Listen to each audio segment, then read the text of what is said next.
На четвертый день мы слышим очень громкий звук самолета, мы садимся в коридор и просто прилетает под дом в спортзал снаряд. Мы выходим на улицу, у всех повылетали окна, и мы приняли решение на четвертый день тоже спуститься в подвал, сидели там, потом через несколько дней прилетело опять, прямо под подъезд, ну и все, мы подумали, что надо уйти, и спустились в метро и пошли по туннелям сюда.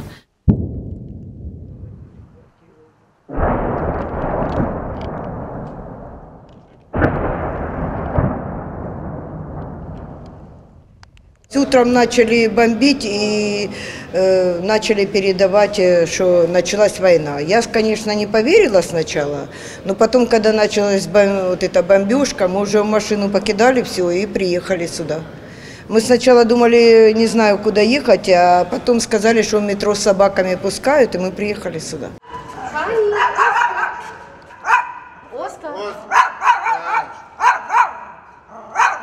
Оскар, иди сюда. Оскар. Ир, позови. Иди сюда. Иди ко мне. Сюда. Перед тем, как вот это все тут на Советской разбили, то я вышла с метро и потеряла сознание.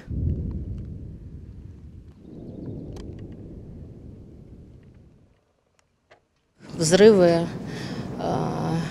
Первые 3 выстрела я сразу поняла, что это война, потому что я такое уже проходила в 2014 году на Донбассе, откуда я родом. И вот с 24 февраля мы с сыном живем здесь, в метрополитене. Наверное, первые дни были самые тяжелые, как у всех. Это было неприятие, это было тяжело, но самое главное, не было воды, не было еды.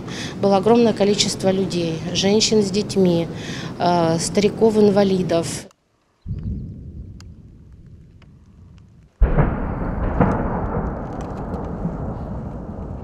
Люди с первого дня у нас с Салтовки начали массово выезжать, были очень сильные заторы.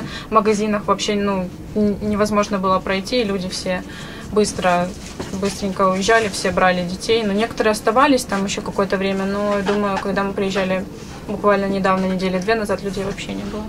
Только в метро сидят. Ну там, как говорили, человек 700 в метро. Вот. Из-за того, что там было много людей, мы приняли решение, что лучше продвинуться куда-то дальше, потому что сидеть на Салтовке это невозможно. Рано или поздно смерть. Это даже в метро я могу сказать, что очень опасно. Ощущения смерти не было почему-то. Вот не было такого, что ты сидишь и думаешь. Хотя нет, был один раз, когда пролетал самолет над домом, упал снаряд, вот тогда я уже подумала, что возможно, я сейчас умру, но как-то такого страха, мне кажется, у меня не было.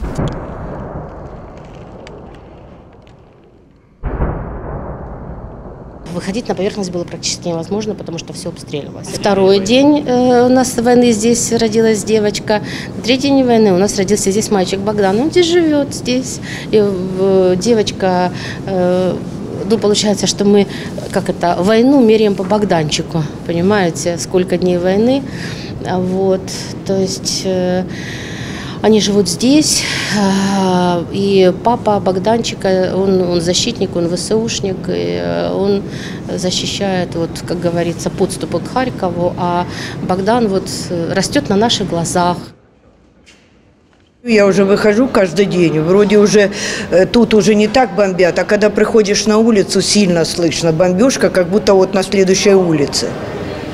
Страшновато, конечно, я даже боюсь идти дальше, чем АТБ, вот сколько тут метров, я дальше боюсь идти. Вот дают эти, как они называются, там, курей, все, и я боюсь туда пойти, потому что говорят, что бомбят и падают вместе со всеми продуктами, которые дают. Так что мы стараемся никуда не выходить. Вообще страшно. И никто никогда мне в жизни не поверила, что в 21 веке на улице будет война. Вообще. Все, изуродовали весь Харьков. Посмотреть страшно. А если это видеть, как на Салтовке видят люди, рассказывают, приходят, это вообще ужас. Ужас.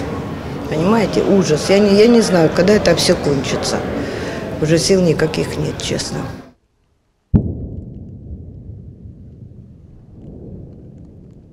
Я хочу сказать, что я для себя открыла Днепр. Я могу сказать, что я считаю Днепр, вы знаете, наверное, вторым сердцем Харькова. Даже не Киев, Днепр. Я могу вам сказать, что такой помощи волонтерской, такого волонтерского источника, такого волонтерского источника, такой волонтерской, будем говорить, горной реки я не встречала ни с одним практически городом. Это только часть вот посылок, которые приходят к нам из Днепра целыми бусами. Это очень хороший город. Я люблю тебя. Обязательно закончится